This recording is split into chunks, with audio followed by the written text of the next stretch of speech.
likod ko guys. So nasa loob po tayo ng tunnel under the cave.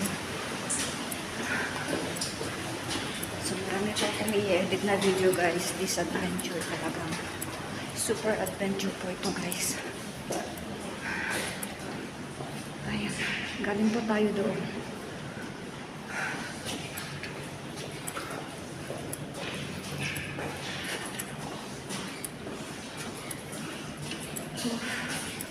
Medyo mahaba po ito.